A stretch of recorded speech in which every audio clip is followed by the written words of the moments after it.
Yo, what's up, guys? We're back. We're going to be breaking down another UFC card. This week it's going to be UFC London. So this is the second time the UFC's been to England this year, and the first one was a pretty good event. So I'm expecting another fun show here, and we're coming off on the predictions. I kind of, didn't do very well. I really wish I would have done better, but we did good on the betting side once again. So that was good. If you're on the Patreon, things like that, I really do urge you to go check that out. Patreon.com/MA Prediction Guru. We obviously got the Dana White Contender Series going on next week.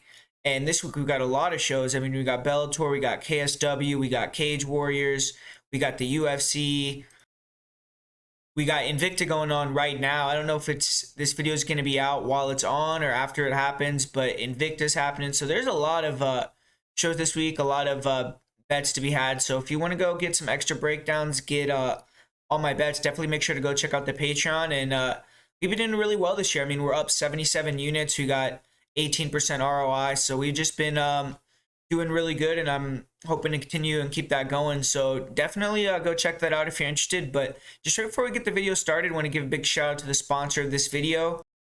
I tried to tell you guys last week, jump on them and make sure to go over there and check them out because they're one of the best cappers, the hottest cappers in MMA right now. And they're coming off another winning pick last week, and they got quite a few. They've got, I believe, a KSW pick this week. They also have bet for the UFC already as well. So definitely want to get over there to cashflowmma.com.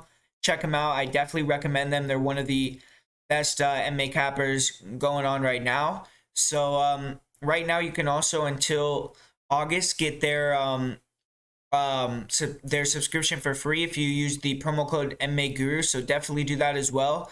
You can kind of check them out. You can check them out next week for the pay-per-view and see if they're for you. So definitely recommend that.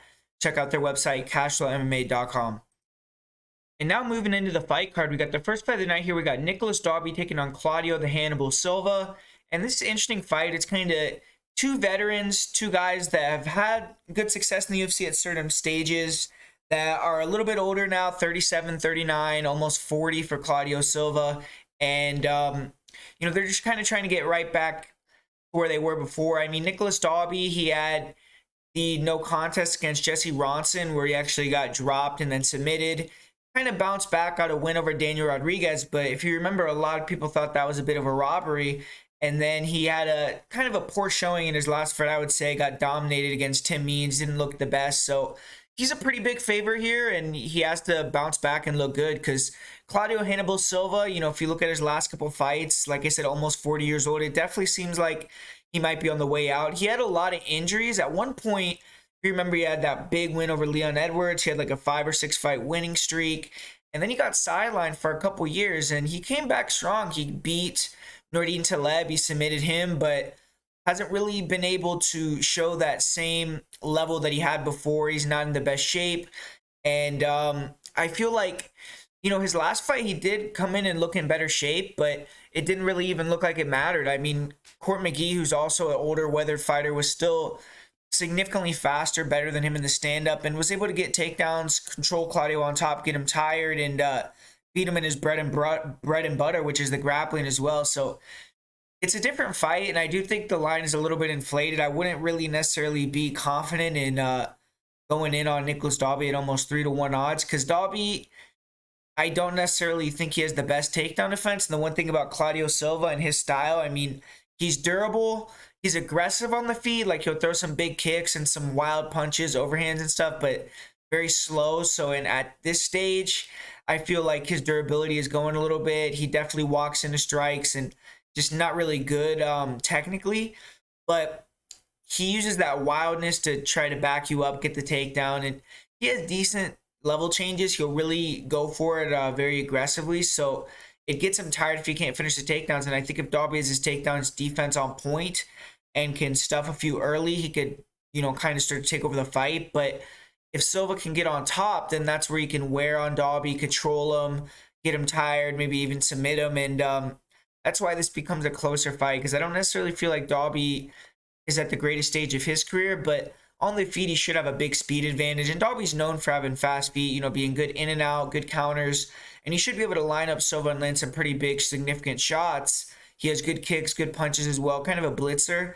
but he just needs to have that balance between being aggressive and not being over aggressive. Like, he can't get stunted with his offense because he's scared of the takedown, but he can't be so aggressive that he gets put on his back. So has to kind of find that happy median. And if he does, I think he will be the guy with the superior cardio and better stand up, be able to kind of keep it on the feet and win the fight. I just fear that if Claudio gets a takedown early in the fight, he could maybe steal 2 rounds or even get the finish on the ground. So it's a fight that I really am not that interested in from a betting perspective, and I'm not super confident on either side. I feel like both guys are kind of on the later halves of their career. But I think that Nicholas Dalby is a little bit faster. He's longer, rangier. I think he's going to come in a little bit better shape. And I think if he can stuff a few takedowns, he'll be able to get his timing, get his counter game going, and really start to get Claudio Silva a little bit out of sorts. And I think he can even get that finish by TKO or a decision win. Silva's very tough. He's hard to get out of there.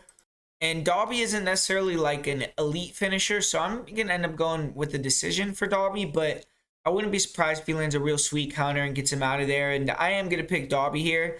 And I am, confident in him to win, but at that line, I think it definitely is a little bit too wide of a favorite. There's a lot of lines on this card that I think are a little bit off, but I am going to go with Dalby as the pick here. And up next, we have a female fight with Mandy Baum taking on Victoria Leonardo. And this fight, 2 lower level girls. Mandy Baum, she lost in her UFC debut, kind of got outclassed by Ariane Lipski. Victoria Leonardo, she's lost her first two UFC fights, but she's fought pretty stiff competition with Manon Farrow.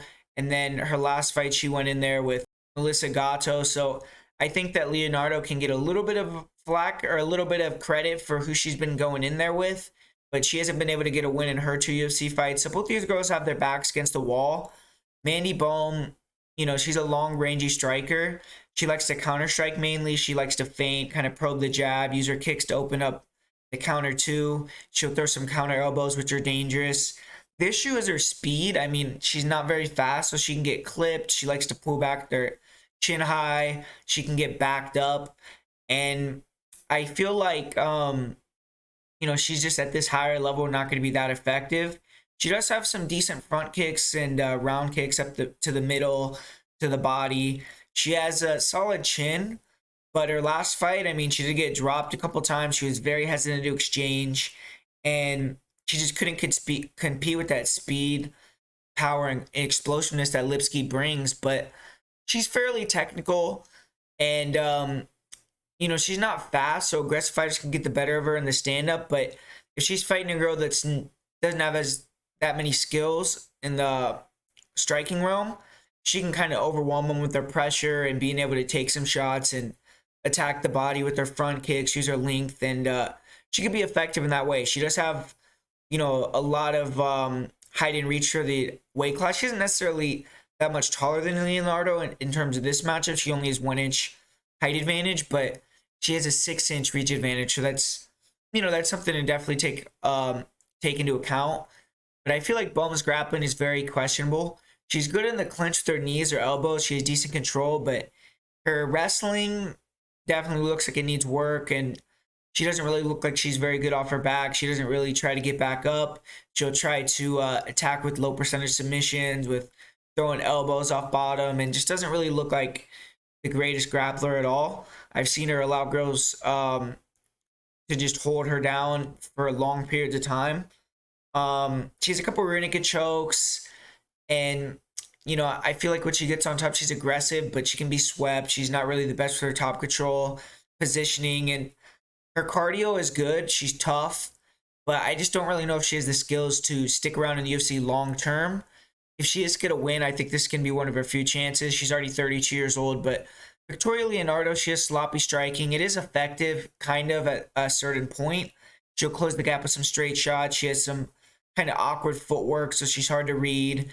She has decent kicks on the outside, but she's really just trying to use her hands to back opponents up, get in the clinch, and get the fight to the ground. And she's tough. She's hard to get out of there. She's durable. She has been finished in her last 2 fights, but she's broken her arm in those fights, which led to the finish. That is a little bit alarming because hopefully that arm will be able to hold up in this fight, but she hasn't been knocked out or put out cold or anything like that. And Leonardo's defense is not very good. She'll walk into punches, which eventually is going to get her stopped with strikes. In this fight, I actually think she has the speed advantage, though, which isn't the case in most of her fights. And she should be able to explode in, use her punches to clinch, and maybe even land some good shots on the feet. But Leonardo's the better grappler, and that's what she should focus on. She has good control, decent clinch takedowns. She's aggressive on top. She has good ground and pound.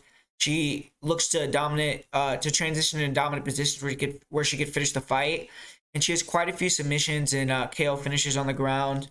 Her last win, which came against Chelsea Hackett, who I feel like is a more dangerous striker, more mobile than Mandy Baum.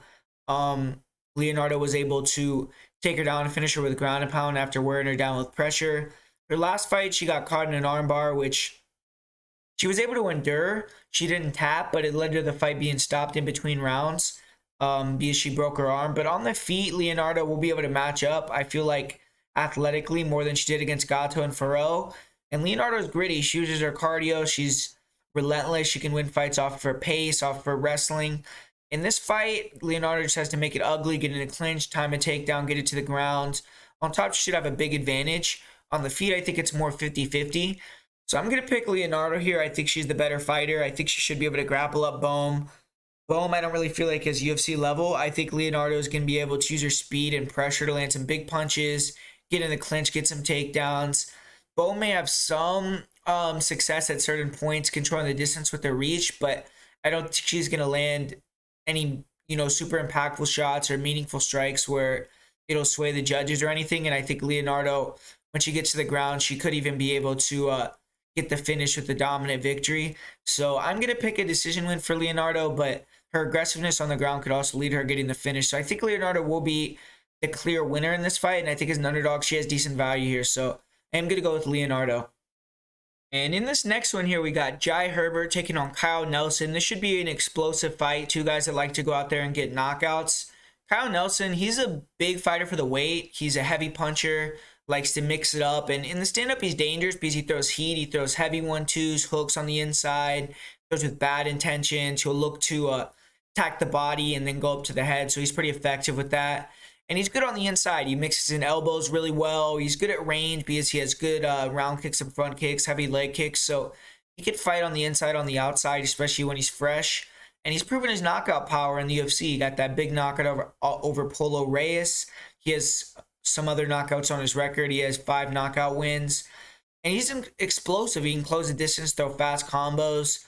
He is sloppy, and he will wing shots, get out of position. He's definitely susceptible to counters.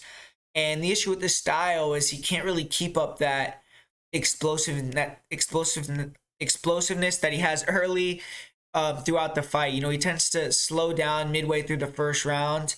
Doesn't even have, enough cardio to get into the second and third round usually. And it tends to go downhill once he gets extended in fights. And as a grappler, he's okay. He's strong. He has decent takedowns against the cage. He's good at throwing elbows and punches off the break.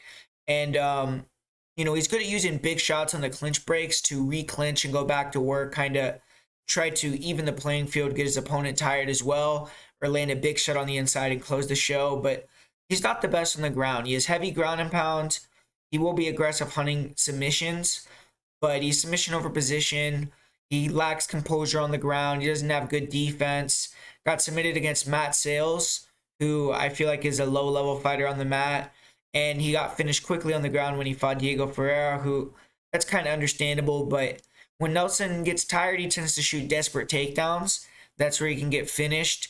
And his cardio isn't terrible, but he just tends to slow down and become less effective. He's 1-4 in his last 5 fights that have gone past the first round. And the way to beat Nelson is kind of out there. You have to extend him past that first round, pressure him, try to draw out shots to your feints, and then try to mix in some grappling as well. And I feel like Jai Herbert, he doesn't have that grappling, but Jai Herbert's a good striker, man. He's long, he's rangy, one of the tallest and longest guys in the division. He has a 77-inch reach, and he's pretty pinpoint. He has, nice straight shots, those really good 1-2s, good timing. And he stays composed in there, too. He has nice kicks, and I feel like that's kind of the main difference, though. I mean, even though I think Jai is more technical as well, like he throws a lot more straight shots, he chooses his shots, I believe a lot better. He's not, quite as much as the guy like Nelson to come forward and throw combos. And he doesn't really attack the body too much besides just front kicks, round kicks. But he's just really pinpoint with that right hand. He could use that sniper right hand down the middle and knock you out. And he has big power. So he's dangerous. And he has decent grappling as well. I mean, I believe that he's a black belt. I think I saw that. And he has, pretty good get-ups. I mean, obviously, when he faces high-level grapplers, that's his kind of kryptonite. He could get taken down and controlled. But with Kyle Nelson, a guy that gets tired and panic wrestles, I feel like, a decent bet would be him to maybe either hurt Kyle with a big straight right hand, or, just get Kyle to get tired, shoot a bad takedown, and maybe Jai Herbert could catch a front choke submission. And that line is pretty good. So I feel like odds-wise, Herbert by submission might be a decent bet. But, I'm going to go with Jai Herbert in this fight just because I believe he's more technical. He is more composed. He has the better gas tank. The one thing I'm a little bit worried about is, Nelson, he hasn't fought in a while, so maybe he will have addressed his cardio issues. He's also moving up in weight. He was a huge featherweight, so maybe at 55 he'll be able to go a little bit longer. And I do think that he might be a little bit better of a wrestler.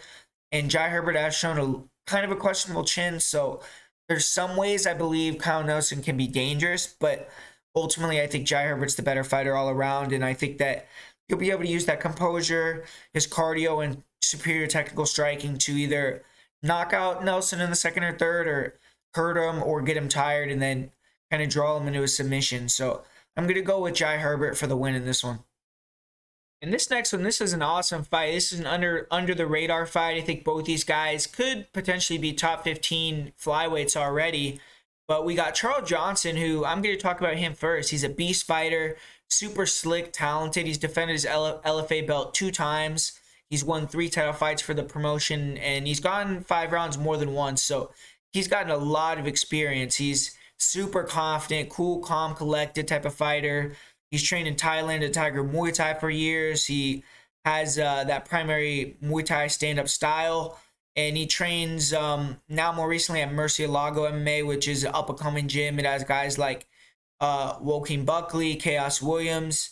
And Johnson, he's amped up for this fight. I've seen him talking shit with Muhammad Mokaev. Mokaev posted a photo with him with like an AK-47, and Charles Johnson took that kind of the wrong way as disrespect, and they've been going back and forth. And Charles Johnson has even talked about he's already kind of been in there and sparred a little bit with Mokaev at Tiger Muay Thai, and he's done well, so he's confident in the matchup and things like that. So he's coming in here ready to go, and it's understandable. I mean, he's 10 years older than this guy.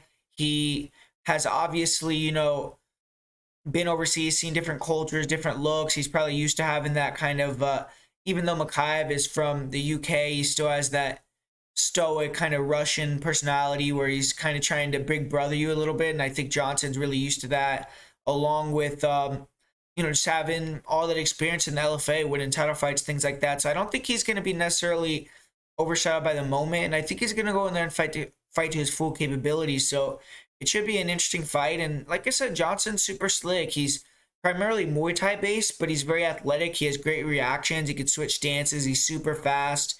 Great job of using his long reach and height for the weight. And he's a good pressure fighter, but he stays at range. He throws super fast leg kicks, front kicks to the body. He'll chip away with the jab. He has good straight shots on the outside. There's a ton of volume, and he'll slowly chip away at guys until they break down. He can finish with brutal combinations, 10, 20 punch combos. Very elite hand speed.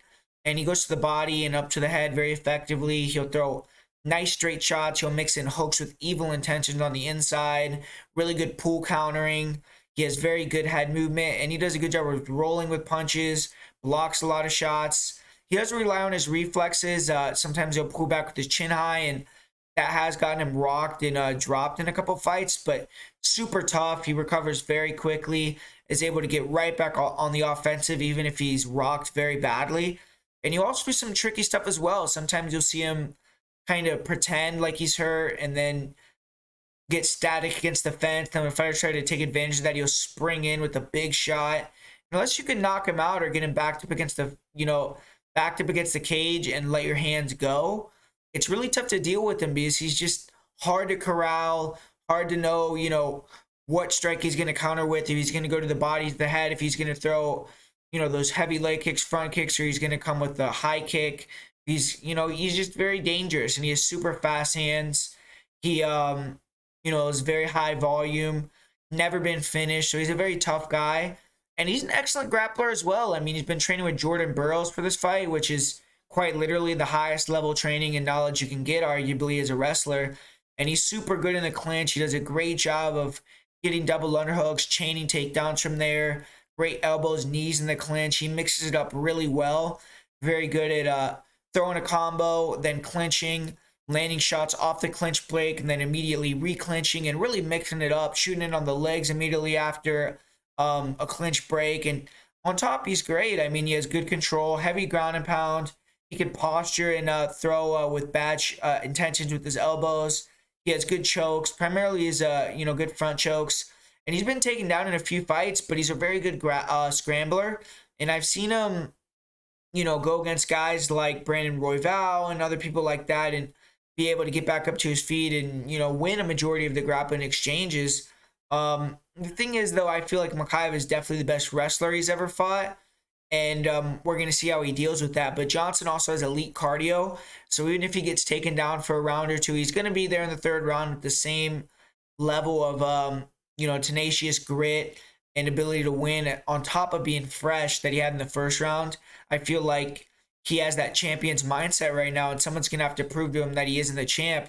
He probably fully expects to come in here and take out this 21-year-old kid in Mokaev in his eyes. So we're going to see if he can make that happen. But obviously, Muhammad Mokaev, he's one of these new breed guys. He's a super high level wrestler from Dagestan, and then he grew up in England. And I mean, just he has perfect timing on his level changes, man. Really, really elite wrestling and really good ability on the ground to control. He has a good submission game now. He's getting much more aggressive. On the feet, I feel like he's still a little bit of a work in progress. I feel like he doesn't have the best boxing. And in that boxing realm, I think Charles Johnson would eat him up if he could pressure him and get on the inside. But he has good kicks. He has good movement. He's very fast, mobile. And, he could feint that takedown and come with a head kick, or, he's just very fast as well. And feint the takedown, come with a big punch. So he doesn't necessarily have to have the greatest boxing. The thing is, if Charles Johnson can scramble with him, I mean, if Mokaev can take him down, Charles Johnson gets back up to his feet, right back in his face. Is Mokaev going to be used to that kind of pressure and that kind of output that Charles Johnson's going to give him, the tricky striking? That's to be determined. Or if Charles Johnson even tries to flip the script and take him down offensively. I mean, I saw a fight way back in the day when Muhammad Mokaev fought Liam Giddings. I believe it was like 2016, 2015 when he was an amateur. It was one of his earliest amateur fights. And Liam Giddings was able to get him down a few times and won the second round through taking down Mokaev. But, it's really hard to go against a guy like Muhammad Mokaev at this point. I actually really like Charles Johnson. I've been a fan for a while. I like his personality and his style. But, man, I mean, I'm glad he's in the UFC, but they gave him a real tough fight here for this first fight. I do feel like Charles Johnson's the guy that you should keep your eye out on. And I think he's going to make this fight fairly difficult. I mean, I could see him getting taken down for 2.5 rounds and then kind of putting a scare late in the fight by landing some, big shots the last 2.5 minutes on Mokaev when he slows down a little bit, or maybe early, defending some takedowns and landing some shots. I think he's going to give some resistance to Mokaev. I don't think he's going to get finished. I don't think it's going to be like a Cody Durden situation, but, we're going to have to wait and see. I mean, I feel like Mokaev is just probably going to be able to, control him for 3 rounds or for the better part of 3 rounds and win a decision. So I'm going to go with Mokaev to keep it rolling here, continue on the win streak, and he's a gigantic favorite as well. So I feel like, there's very little value on betting him. I think Charles Johnson is actually the value side, but I don't have enough, interested in Charles Johnson probably to recommend betting that. So I would just say Muhammad Mokaev wins by decision, and that would be the pick for me. And in this next one, we got a fight that I don't really understand the line here. We got Jonathan Pierce coming in, taking on McCann and Amirkhani, and I feel like this should be like a pick'em type fight. I don't really get why JSP is getting such love. He is on a 3-fight win streak, but McCann and Amirkhani and Jonathan Pierce, we know what both their styles are. They're both grapplers. I think in the stand-up, I mean, Man, if this becomes a striking fight, it's going to be pretty dismal. I mean, Jonathan Pierce is a little bit more aggressive, has more power, and I think he'll probably be able to win that stand-up fight. He's a little bit bigger, but he's super stiff, man. And Makwan could definitely, catch him with a jab and some counters and kind of try to slow down the fight and make it real ugly if it stays on the feet. But grappling-wise, I feel like, Makwan Amirkhani is a beast of a wrestler, and he has a really good submission game. The fight is going to be, over there in Europe where, he's more used to being, he lives, he's more used to fighting. I'm sure he's going to have the crowd on his side, everything like that. GSP's never fought overseas. And, the reason why I believe GSP is the big favorite is because of his tenaciousness and his ability to, continue to fight through fatigue, where Makwan has kind of shown cowardice when he's gotten tired at certain times and kind of looks for a way out or just started to get dominated. But he's been fighting way higher level opposition, man. I mean, he's been fighting like the Shane Burgoses of the world, the Edson Barbosas. Jonathan Pierce is fighting guys making their UFC debuts and, guys that fight at 135. He's been fighting guys that are no longer in the UFC anymore that got cut.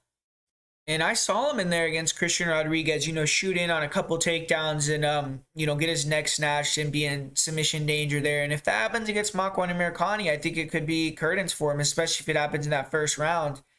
Amirkhani, I believe, is not going to be under as much of a threat on the feet. He's not going to take that much damage in the stand-up, and I think he could slow the fight down by making it a grappling match if it goes into the second and third round and just end up being on top, being the superior wrestler.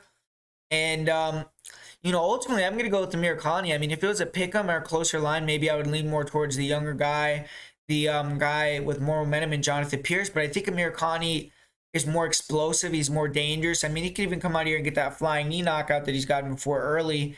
And I think that he's a better wrestler and definitely the more dangerous submission guy. So it's either going to be he goes balls to the wall for that submission early and he can't get it, and then GSP drowns him late, which everyone's going to say, oh, look, he was the rightful favorite. Or Makwan fights to a smart game plan, is able to out-grapple him for 3 rounds, he gets that early submission, and, him looking like the underdog looks kind of foolish. But I think Makwan, with the level of opposition he's fought and, how this fight I think is going to be with both their styles, I think Makwan is the side to pick. So I'm going to go with Amirkhani by first-round submission here.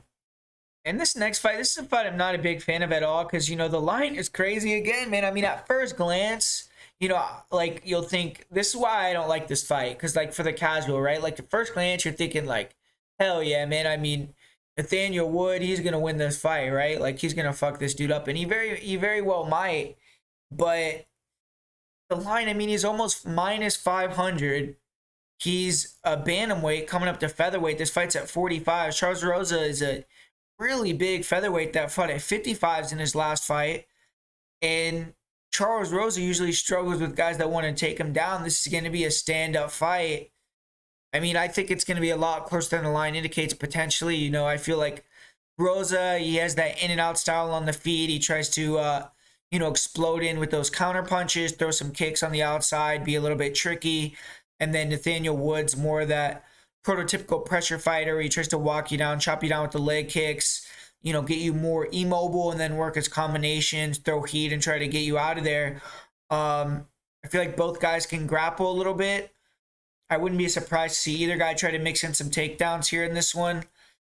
But I do feel like, man, I mean, it's tough for me to pick Charles Rosa. I mean, I'm not going to do it. I'm going to go with Nathaniel Wood. But this fight scares me, man, because I do feel like Wood, he's very hittable. He's a little bit flat-footed. He stands tall. He's not necessarily, I believe, like a guy that cuts the cage off the greatest. And with Charles Rosa, who's really, pretty good with that in-and-out style, he might be able to just touch and move for, a good bit of the fight, give people that bet on Nathaniel Wood, a big scare. But ultimately, I think Wood probably will be able to break him down with the leg kicks and outland him a little bit, land the more impactful shots.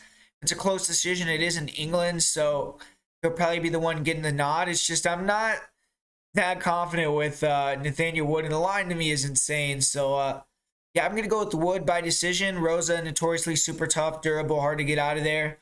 But, yeah, I don't really like this fight from a betting perspective. I feel like it's dog or pass, but I don't rate Rosa as a guy that I really want to bet on. I don't see him as that trustworthy either. So to me, I just would pass and watch this fight. Yeah, but I got Nathaniel Wood by decision. And this next one, this should be a good fight. This is a fight that I feel like is lined fairly appropriately because I do lean quite significantly towards Marc Diakiese. I think Damir Hadzovic, he's a good fighter, man. And his last fight was awesome with Yeti Medeiros. That was one of my favorite fights of the year. But I think he's kind of getting up there now. He's almost 36 years old. He took a lot of damage in that Yancey fight, and I feel like he didn't really look the same as he used to. He is very a pretty good striker, and he's very down to go to war and things like that. He, is tough too. He could take some damage, but I feel like he doesn't have the same speed as Marc Diakiese. And the main difference in what we saw from Marc Diakiese in his last fight, where if he was smart, I think he can go right back to that once again here, is the difference in the wrestling and the grappling, man. Damir Hadzovic, his whole career, struggled with guys taking him down, controlling him on the ground. And Marc Diakiese, he has the speed to kind of throw some kicks, use that in and out movement, land some strikes, get Damir thinking he's going to strike, then take him down, control him on the ground, hold him down. And I think that could be a very easy game plan. And if those takedowns kind of get Damir too hesitant, then Marc could start to piece him up with the feet and the hands and get more aggressive with the striking and really start to put on a show, because we know Marc Diakiese's striking style is very flashy, very fast. There's a lot of kicks, a lot of spins. And I believe even on the feet, Diakiese would get the better of it. But I think Hadzovic, in the striking, he's going to have the best chance to win. He's tough. He's going to try to pressure forward, back Diakiese up, get in exchanges, make it dirty, throw leg kicks, try to, touch that chin of Diakiese, get him moving backwards where Diakiese doesn't really like being pressured. But I don't really see, a ton of paths to victory for Damir Hadzovic. I think Diakiese can outstrike him and outgrapple him, and I think he'll be able to mix in the wrestling and make it a pretty easy night. I don't necessarily know if he's going to finish. I mean, it kind of depends what type of fight happens. But I'm actually going to say Diakiese wins by decision, just mixes in the takedowns and gets the job done. And moving on to this next fight here, we got a good fight. I mean, Ludwig Klein taking on Mason Jones. It's a short notice fight for Ludwig Klein here, so he's coming in. I don't know exactly how much time he had, but definitely an abbreviated camp for him. And Mason Jones is the big favorite. He's the fighter that is the prospect here in this fight. I think Ludwig Klein opened in the UFC as a prospect, but once he had those 2 losses in a row, they put him into more of a tester type of role because they gave him Devontae Smith. He was able to pass that test, get the upset over Devontae Smith, who is a prospect I think they're looking at a little bit. And then now they're giving him Mason Jones. And Mason Jones, he's an interesting fighter because I feel like he has a lot of holes and certain guys are going to be able to put his lights out, so you have to give him certain matchups. But he's one of these dudes, man, that he's super durable. He's very gritty. He's going to pressure forward. He is good on the inside. He has good counters as well, and he has power in his hands. So he could give it and he could take it. And certain guys, they can kind of give it, but they can't take it. So Mason Jones can take that damage, wear it, keep coming forward, and eventually when you start to slow down just a little bit, he's countering you with his big punches, touching you up, he's hurting you, and he can mix in the grappling as well. He has very good takedowns, nice double legs, good takedowns in the clinch. And when he gets on top, he has good ground and pound, nice submission game. He's aggressive. So he's a good fighter. His cardio is very, very good. And, he's just going to make the fight a war. But the thing is, against Ludwig Klein, I mean, that's a little bit dangerous early. I think that Ludwig Klein, it's a bad matchup for him overall because Mason Jones is going to try to extend him in those later rounds, pressure him, get him to the ground, drown him. And Ludwig Klein has shown a propensity to slow down in the later rounds, fatigue. And I don't necessarily know how good of his takedown defense is. But, Ludwig Klein early is very fast, explosive. He has that real nice head kick. And he's going to be looking to land that 1-2 or that high kick. And, Mason Jones is going to be there to hit. So if Ludwig Klein lands that home run and puts him out of there in that first round, I wouldn't be shocked. I mean, I think Mason Jones is one of those fighters that's there to be, finished early in the fight. Eventually, I mean, someone's going to get him. You can't have that durability forever. But he's still young at this point. Even though he's taken, quite a bit of damage, I think that he still has that advantage in the ability to take damage, keep coming forward, and break a guy like Ludwig Klein. I think the grappling is going to be a difference, and I feel like Jones will be able to get the finish in the second or third round, similar to what Julian and Rosa did. Pressure, get on the inside, land your counter boxing, land some big shots, maybe eventually get it to the ground and find that submission. So, going to go with Mason Jones, keep it rolling, and cash as the -330 favorite. And this fight's a fun fight, man. We got Paul Craig, who's been on a roll recently, taking on Volkan Oezdemir. Volkan Oezdemir's kind of been on the other side of the tail, or on the other side of the coin. He's been losing fights, lost 4 of his last 6, I believe, lost 2 in a row. But he's been fighting the best of the best. And Paul Craig is, gotten some wins over some really high-level guys as well. Magomed Ankalaev, Jamal Hill. Most recently, he beat Nikita Krilloff. So this is an intriguing fight. I mean, Oezdemir, he hasn't fought in quite a while. And I know he's over there at All-Stars Training Center, so he's training with some good guys. I mean, he has Gustafsson to work with for this one. He's going to have Chimaev over there and some other really high-level wrestlers. And I feel like for a while there, he was struggling with his camp and, where he was going to fight at and things like that. So I think that hopefully he's a little bit more structured and, looks good in this one. But he's coming off that loss to Jiri Petroska, where he got knocked out for the first time in his career. So it's good that he took time off because he's notoriously durable, and hopefully he can still keep that durability moving forward if he's going to continue to be a good fighter. But Paul Craig, we all have seen Paul Craig recently. He's been fighting a lot. And the way he fights, I mean, he basically, wants to try to get you to go into his guard and hit that submission like a triangle armbar. And, he's been able to do it time and time again. He comes from behind. He's improved his striking as well. And this is an intriguing fight. I mean, I feel like Nikita Krilloff in his last fight, and a lot of the fighters that lost Paul Craig recently, like his Jamal Hill as well, they willingly went to the ground with him. Like Nikita Krilloff took him down. Jamal Hill allowed Paul Craig to pull guard. The Shogun Hua fight, I mean, the first fight, Hua was able to take him down and neutralize him. And the second one, it just wasn't Shogun out there. Obviously he's old and withered. And then he fought Gustafsson and Antigulov, who's a wrestler who's trying to take him down as well. So he's fought a lot of guys that have willingly put themselves in that position. I don't necessarily think Volkan Oezdemir is going to be the guy to do that. Volkan Oezdemir, he is a smart fighter. He is a guy that has good takedown defense. I don't necessarily think Paul Craig is going to be able to take him down. I think Volkan actually has the superior wrestling.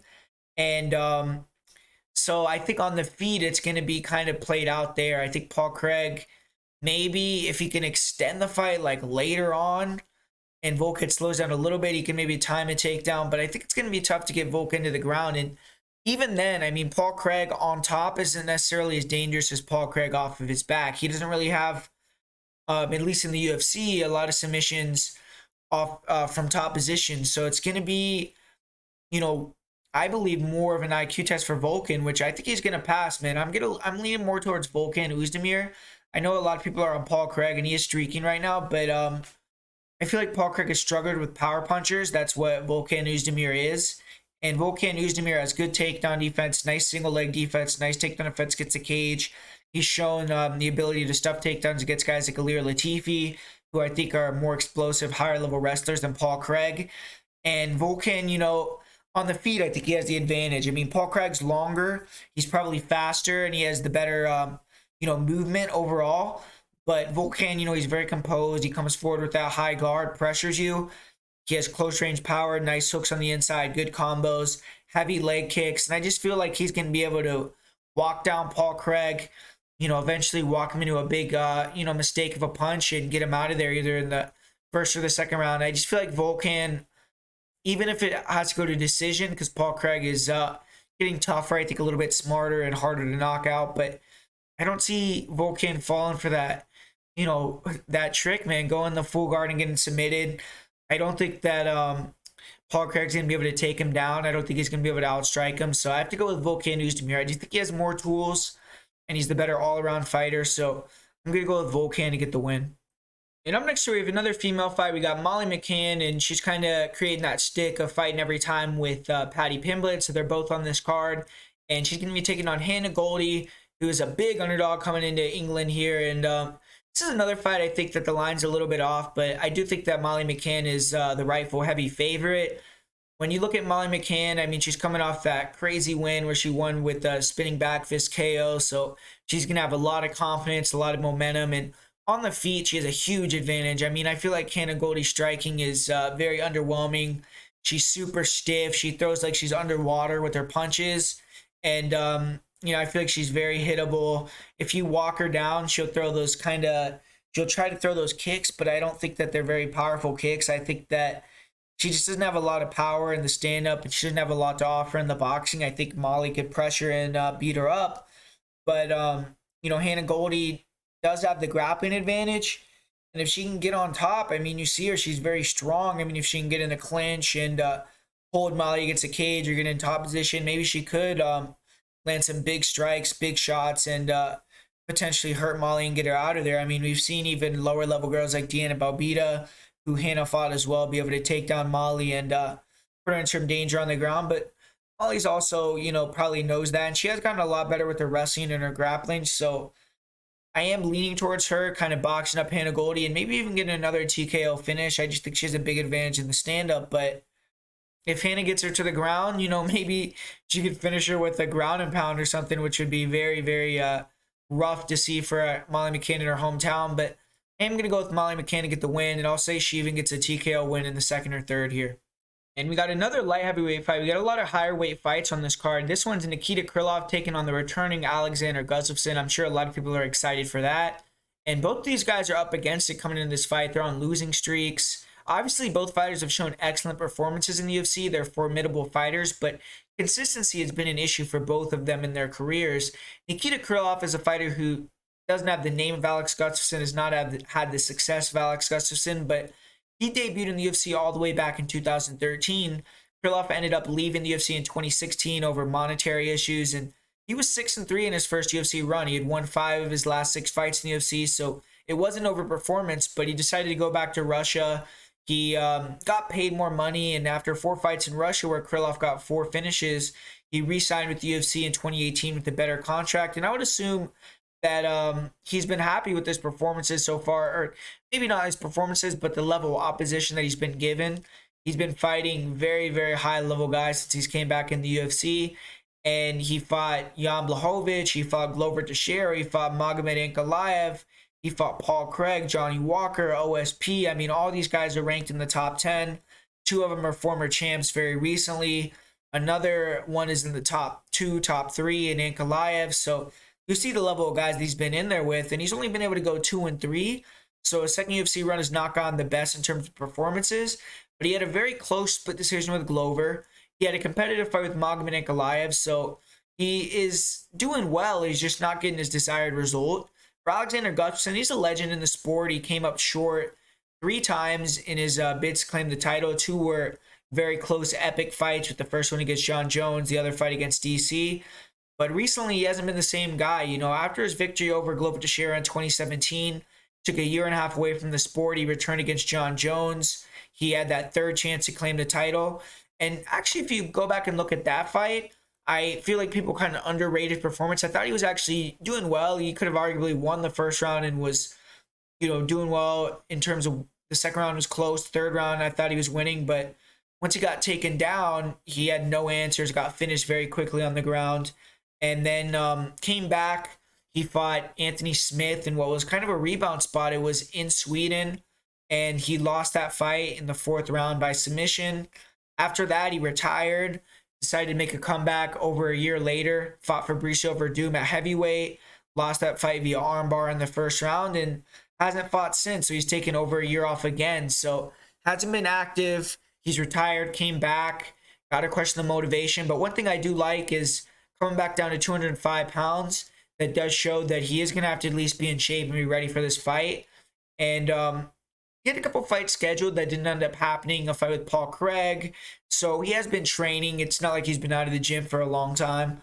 He's 35 years old, so he should have something left in the tank, but we just have to see how he looks on Saturday night. And Gustafsson's a fighter who, if he shows up in good form, I mean, he can beat anyone. He's beaten Jan Blachowicz. He's beaten Glover Teixeira. He beat Shogun Rua. He beat Jimmy Manuwa.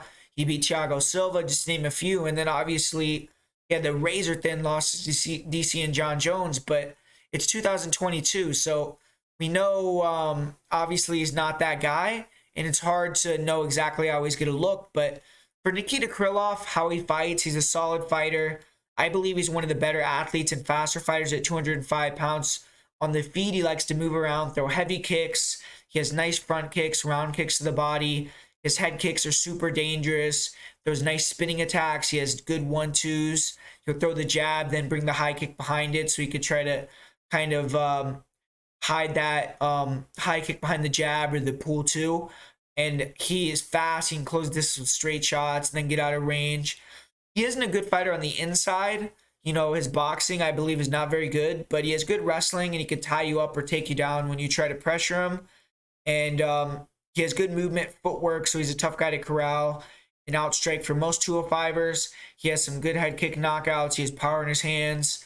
And he's a good wrestler. He does a good job of using his blitzes to get in on fighters, take them down. He has quick level changes, good takedowns against the cage. When he's fresh, he has good control, good ground and pound. Isn't a really big submission threat. It's kind of deceiving that he has 15 submissions. 10 of those came against very low-level opposition. But he more likes to control on top, use ground and pound, and win rounds. But he does tend to make mistakes on the mat. He's been submitted 6 times. Kind of just has lapses in judgment. And he tends to kick a lot on the feet. And his takedown defense is good, but not great. So he can be put on his back, and he can get tired and then taken down. And against fighters that have good top pressure, he can get held down or finished. But, I feel like his style is good. It just requires a lot of energy with his, a lot of wrestling and a lot of movement on the feet, a lot of kicks as well. And Alexander Gustafsson, he definitely has the card advantage because he just has a more, or a less taxing style. He's more of a boxer. And most of Gustafsson's fights, he's the much faster fighter with his footwork and with his hands. I think he still has faster hands in this one. But I see Krilloff as the faster fighter with his feet. So Gustafsson's going to have to try to control the center, walk him down, make the cage small. He is the much better boxer. He likes to counterpunch mostly, use his length. He has good feints. He'll pressure, throw some leg kicks, some jabs, try to probe out and draw a lot of attacks. And then pick his combinations. He'll throw some nice 1-2s. He'll go to the body, back up to the head. He has fast, fluid hands. When fighters chase him, that's where he's at his best because he can land that pull 2, he can land his counter uppercuts, and he has pretty good kicks. He'll throw some heavy leg kicks. He isn't as active with his body or head kicks, but he has good kicks there when he lets them go, and he has good cardio, so he's the ability to move and be active for 3 rounds. He can fight on the front foot, pressuring and being offensive with his feints and his footwork, looking to counter, or he can fight on the back foot and move in, trying to walk guys into shots. So he's multi-dimensional, and I don't really feel like he's fought anyone who strikes like Krilloff, though. Krilloff moves more than any opponent Gus has fought. He's going to be tricky to deal with. Over time, if Gus can keep that forward pressure going, he probably could start Krilloff or start to force Krilloff into more exchanges, take advantage of Krilloff's mistakes. But Gustafsson's more of a volume striker. He doesn't have that big power. His chin is very good historically. He's only been knocked out against Rumble Johnson, who's arguably the hardest hitter in UFC history. And he was TKO'd on the ground against John Jones, but he didn't get put out or anything on that occasion. Gustafsson, he is an underrated wrestler. Proved that over his career with his fights with DC, with John Jones. And he has good timing on his double legs, good body lock trips. He can get fighters on the mat, mostly due to timing. And on top, he isn't the greatest, but he has decent top control, ground and pound. Isn't really a submission threat. Takedown defense is good. Recently, it has been lacking a bit. His last 3 fights, he's been finished on the mat in all 3. His last fight at heavyweight, I don't think he was that motivated or in great shape, so kind of throw that one away, but he got armbarred quickly by Fabricio Verdum in the first round. His other 2 losses are bigger deals to me because when he got taken down against Anthony Smith against John Jones, he really didn't have much to offer. He, allowed Anthony Smith to take his back pretty quickly and submit him. John Jones finished him with ground and pound from the back mount pretty quickly. And Gustafsson, his initial takedown defense is good, but I think guys that can chain wrestle can get him down. And I think early on, Krilloff is going to get him to the ground. So Gustafsson has to be smart on bottom. He's going to have to, make Nikita Krilloff work, get back up to his feet, and not just hang out there. He, I believe in this fight to try to wrestle offensively. I think it'd be smart. Try to pressure, catch a kick, time a takedown, get on top, try to slow Krilloff down, get him thinking that he could get taken down as well. And I think Gustafsson has superior cardio. and he has the better fight IQ. So if he turns up ready to fight, he has a chance to win. I think it's a dog or pass kind of fight. I think that Gustafsson, this is the easiest matchup he's had in a while. He's going to have to deal with the movement, which it could be an issue for him. But if he can get in a boxing range and work his hands, he should have an advantage there. If he gets put on his back, he just needs to stay calm, try to work back up to his feet immediately, or create a scramble where he can get on top. Even if he can't do that early, probably would be smart to just burn the first round, come out in the second, and be more aggressive. The later the fight goes on, I think it does start to more favor Gus. But I'm going to go with Krilloff still because I just can't be behind picking Gustafsson. I think that Krilloff is going to be able to use his foot speed, his kicks to make it hard for Gus to get inside, then get a takedown or two, control on top for a decision win. Krilloff has been fighting really high-level guys, and he's been fighting more frequently. I think he, with his size, he can kind of match that similar size to a guy like Gustafsson, which is something that's going to be difficult for him. And I just believe that Krylov can get the job done here. So I'm going to go with Krylov to win via decision. And up next here, man, I'm excited for this fight. We got the first real test of Paddy Pimblett's UFC career with Jordan Leavitt.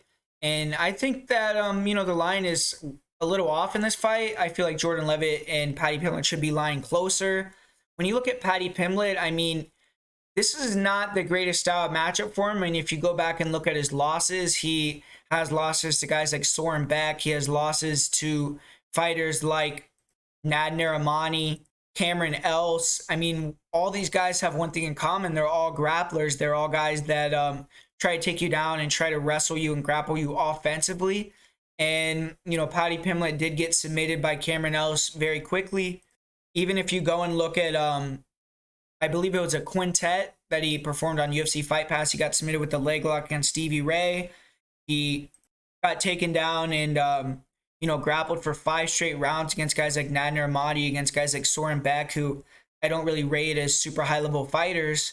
So I think personally, matchup-wise, this is the toughest matchup by a long ways for a guy like Paddy Pimblett. I mean, when you look at Paddy Pimblett's style, he, it's kind of, he's easy to read to me. He's a grappler, and, he likes to, get takedowns and get on top, try to control, get that quick submission. More importantly, I mean, he's not really a guy that is going to go in there for the long period. He doesn't have great cardio. He wants to, get you down, get you controlled in a dominant position, work ground and pound, get you to give it your back, and submit you with the rear naked choke. And on the feet, he, I don't feel like he's the greatest striker. He's probably the more dangerous striker than Jordan Leavitt, but he mainly tries to look for that left hook.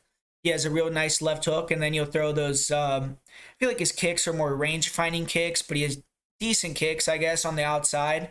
And he tends to like to fight off the back foot and land that check left hook counter, try to pull you into his takedowns. He's not really an aggressive guy that likes to pressure forward and, really throw like heat and combinations or things like that. That fight with Luigi Vendramini, I believe, was the only knockout finish of his career. And you could argue he's been more aggressive in the UFC with his stand-up, but I still feel like he's not the best striker off the front foot. And he has fought guys that have had no desire to really take him down. So I think he has not really been as worried as he's going to be pressuring a guy like Jordan Leavitt. Another thing is it's going to be the southpaw versus conventional stance. So it's going to be hard to just blitz in on a guy where, you have different stances like that. And Jordan Leavitt's a smart fighter. I don't think he's going to be overwhelmed by the moment. I don't think necessarily that he's going to be just frozen there and let Paddy Pimblett blitz him and, hit him with some punches and knock him down and take him out. So I don't necessarily think it's going to be as easy as Paddy is thinking it's going to be. But, Leavitt, he's a guy that on the feet, he has his boxing is low level, but yeah, he'll throw some kicks, kind of try to get you in close range where he can grab a hold of you, create a scramble, and, make it a grappling match. And that's what he wants to do. And I believe he has the better wrestling and the better grappling than Paddy Pimblett. He has the better cardio, in my opinion, as well. Pimblett tends to really fade after that first round. If you look at his career, I mean, the best win of his career is Luigi Vendramini, and he was losing that fight for the entirety of the fight until he caught that finish. I really feel like Paddy Pimblett's striking is vastly overrated. I don't think that he poses like a huge knockout threat to Jordan Leavitt at all. And I think that Jordan is this pure grappler in a battle of two grapplers. I think he has better wrestling, and I think he has better jiu-jitsu. I think he can scramble better. Um, and a lot of guys, when Paddy gets wrestled offensively first, he tends to lose, and Paddy doesn't have the best cardio either. I think Leavitt's going to win this fight, man. I think it's either going to be a first-round submission win for Jordan Leavitt or a decision win for Jordan Leavitt. So I'm going with Jordan Leavitt to get the victory in this fight, kind of spoil the Paddy party a little bit, but I got Jordan Leavitt in this one, man. And moving along here, we got another short notice fight. We got Chris Curtis, who's kind of becoming the Donald Cerrone of the UFC nowadays, coming in again on short notice. I believe this is his fourth or fifth UFC fight in less than a year. So shout out to Chris Curtis. This guy's been putting in work, man. But he's going to be taking on the Joker, Jack Hermansson, who, kind of ironically, it's kind of a similar matchup to the guys he's been fighting recently. I mean, he fought Phil Hawes, he fought Brendan Allen, he fought Adolfo Vieira. The best chance to win for all those guys against Chris Curtis was to take him to the ground. So it's nothing different than he's been seeing recently. And for Jack Hermansson, it's kind of a similar style as well. Even though I think Chris Curtis and Darren Till are way different in the way that they strike. They predominantly strike with the hands. Darren Till isn't a big kicker. Chris Curtis isn't a big kicker. And they're both southpaws. So it's kind of similar, I guess, in a way for Hermansson. And one funny thing about the fight is I believe that Darren Till is going to be in Chris Curtis's corner. So Jack Hermansson is still going to have to see him. And that's kind of weird. But I'm sure that'll be a little bit funny for the broadcast and everyone watching. But yeah, the way I see this fight going down, I mean, it's an interesting fight, man. I mean, Hermansson's a guy that I don't think has a ton of tools. He does really well against grapplers, and that's what he's really good at is grappling. He has good wrestling, but it's not high-level wrestling once you get to a certain level in MMA. I mean, he has good single, and you'll kind of chain that single to try to take the back and get, slam takedowns, and he has pretty good takedowns against the cage. He has good size for the weight as well, which helps him a lot. And early on, I wouldn't be surprised if he was able to get in on a single, maybe, get the back standing on Curtis or, kind of control him against the fence. But I don't necessarily think he's ever going to be able to get Curtis on the ground and get in a dominant position. If he does, then you're going to see the Joker go to work because he has that heavy ground and pound, some of the best ground and pound in the UFC. And, the other thing about Joker is he's a very opportunistic submission artist. So he has that Joker team that he goes to. He has very good leg locks. So he can kind of either try to catch you with a submission, hit you with ground and pound, or finish you. But he doesn't have the greatest wrestling. He doesn't have the fastest setups to his wrestling. And his striking is more low level. I mean, he has long reach, a decent jab, but his boxing is pretty bad. He has okay kicks, but he, is a little bit flat-footed. If you feint, he has big reactions. He really covers up. And, I feel like Curtis could feint and then create body shot openings, really dig the body, then come up to the head and have a lot of success on the feet with the boxing. So I think this is going to be a close fight ultimately. I mean, Chris Curtis, the way I see him trying to fight is how he always fights, sprawl and brawl, keep it on the feet, pressure, bang the body to open up the head, and then eventually try to get that knockout through, attrition. But I do think that this fight's going to come down to, is Hermansson going to be able to, if he can get Curtis on the ground, then I think Curtis is going to be in trouble because Hermansson, against anyone when he can get on top, has that big ground and pound, heavy punches, and, he could either get you out of there with ground and pound or force you to want to give your back and get out of there with a submission. And he also has those very opportunistic submissions, so he can maybe catch a leg lock, catch a guillotine at one point. But, I feel like he's going to struggle to get Curtis on the ground in dominant position or get in those submission positions that he wants to get in.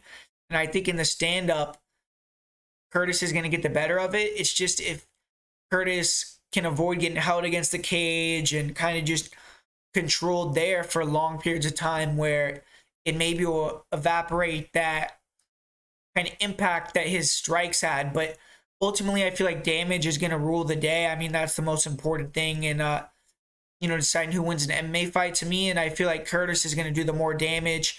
I think that he's going to be the fresher guy. He's going to have the less taxing job. He's not going to be looking to take down his opponent for 3 rounds. He's not going to be, trying to press. He's going to be more looking to counter, and he's going to be banging the body. And I think ultimately Curtis is going to be able to do the more damage. And as the fight goes on, I think Hermansson's going to get a little bit slower, more flat-footed, and Curtis is going to be able to get him in more exchanges, land more heavier shots. So I'm going to say Curtis wins by decision, but, you know, I wouldn't even be shocked to see a third-round finish, but I think it'll be more likely a decision. I mean, Joker's super hard to get out of there, so give me Chris Curtis here to win via decision. And then finally here we got the main event. And for me, I mean, this is kind of a very hard fight to predict. I still feel like Tom Aspinall is an unproven product, an unproven commodity. I mean, even though he recently went in there against Alexander Volkov and handled business, he took him out of there in the first round. So he cemented himself as a beast of a fighter. And I'm not taking anything away from him in that realm. But we haven't really seen him tested in too many different scenarios. Like, the guys that he fought before he fought Volkov, besides Andrei Arlovski, who he had some difficulty with, all kind of were lower level fighters.